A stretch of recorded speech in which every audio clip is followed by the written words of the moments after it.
What's up, folks? Welcome back to the setup. Today, I got a little bit more than normal information.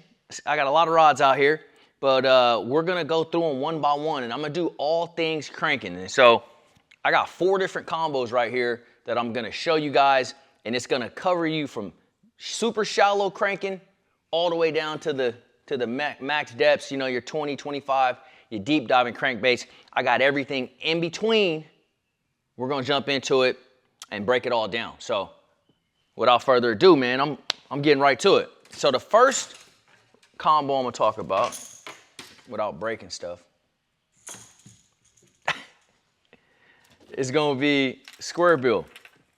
All right, this is probably the #1, or I would say the most common style of cranking. It's square billing. Everybody square bills. My bank fishermen out there, my pond fishermen, my tournament guys, my weekend guy, you know, everybody square bills. You gotta throw a square bill. It's just it's a staple in any fisherman's tackle box.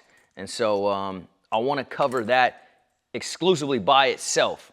So for my square bill setup, everywhere I go around the country, I got a square bill generally on the deck. I may not always throw that sucker, but he's on the deck because he's gonna catch a bass just about anywhere in any given scenario. So the setup for my square bill, I use a 7-foot medium heavy rush. And I know you guys hear that and say medium heavy and you think that rod is super stiff. Well, this particular model that Favorite makes, this rush, is actually, I'm gonna say, a little softer than what the title leads you to believe. So although it's a medium heavy, this rod really fishes like a medium action rod. And I'm a huge advocate of the graphite composite or even the glass rods that are super soft, and I use those as well. But over the years, I've learned and I've just become more efficient and a better angler when it comes to square billing with this particular rod. I can feel everything down there a little bit better with the graphite rod. I kind of know when to twitch the rod and make the bait do a little change or pull it over or out of a rock or a stump.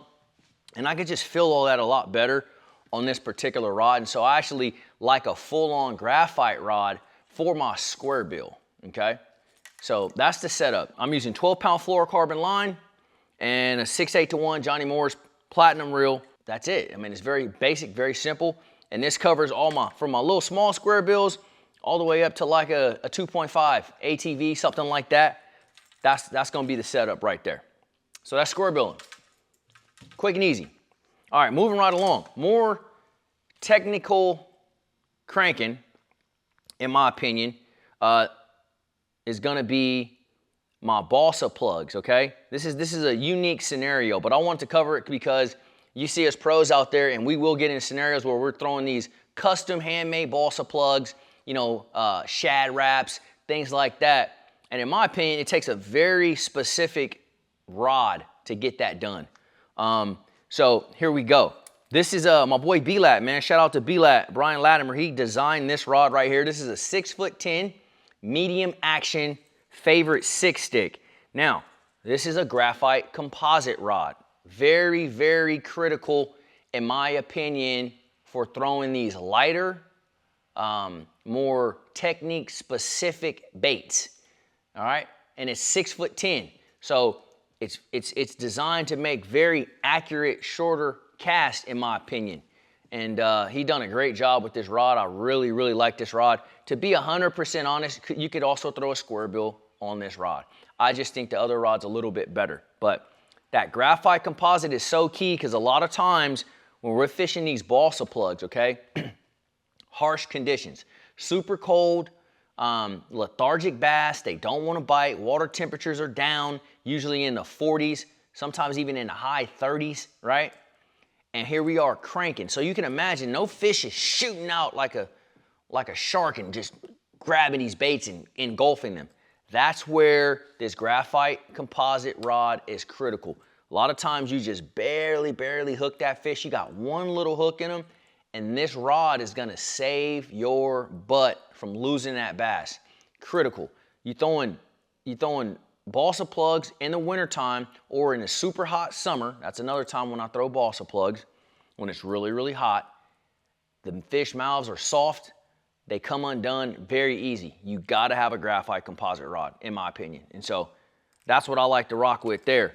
The reel is gonna be the same. I'm using that same Johnny Morris Platinum reel. I'm also throwing 12-pound fluorocarbon. So that all stays the same. The key in this particular situation is gonna be the rod. Graphite composite 100% of the way. That's just my pick. Next up, one of my favorite. You guys hear it. Good old rattle trap fishing. This particular outfit that I use to throw a trap on is really cool because I throw a trap on this rod.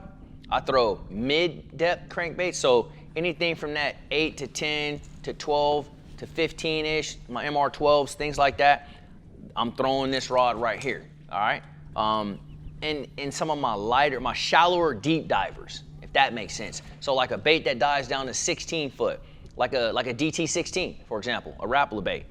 I'm throwing it on this rod right here. This is a B-latch rod again, another technique-specific rod that he designed that I absolutely love. This is the 7'2", medium heavy action. Lot more distance on your cast, has a little bit more backbone on it, which is key for throwing a trap because I need to rip it out of grass. That's one of the most important things when fishing a rattle trap is being able to rip it out of the grass. And this rod allows me to do so. I beef up my line just a little bit. I'm throwing 15-pound fluorocarbon on this. As the deeper my bait goes, I'll bump up just a little bit to 15-pound line, or when I'm throwing a trap so I can rip it out of the grass, or I'm just always in contact with a very harsh environment. That's gonna take a toll on that line, so I wanna increase the poundage just a little bit. We just went to 15. So again, same reel, 6/8 to 1. In rare occasion, I will put an 8 to 1 on this setup, and that's for burning crankbaits, like when I'm smallmouth fishing, and that's also for burning rattle traps. As the water gets a little bit warmer, I really like to burn these traps, and it's a lot easier to do that with a higher speed reel, like this 8 to 1. It really helps get the job done there. So again, 7'2", medium heavy action, favorite 6-stick, designed by my boy, Brian Latimer. Great rod, actually quite versatile. You can do a lot with this rod. I know he throws a chatterbait and some top waters and things like that on this rod as well. And so very versatile. You can get a lot done with it. And we pretty much are done. I mean, last but not least, you got to get down into the depths, right? So we had to go with the deep diving crankbait. This is a 10XD Strike King. So I'm talking 20 feet on a long line, 27, 30. You can get this sucker down deep, 32, 33. He will get down there, 10XD. All right. Now, the setup for this, I'm going with a Pro Series rod. This is a 7'3" heavy action that fishes more like a medium heavy action, to be honest. That's why I choose this to throw a deep diving crankbait. Now, when it comes to these big plugs, these big deep diving plugs, you do not want a graphite composite rod, in my opinion. This bait will work you to sleep. You hear me? I mean, it feels like you got a 3-pounder on the whole time, the whole way back. You got one.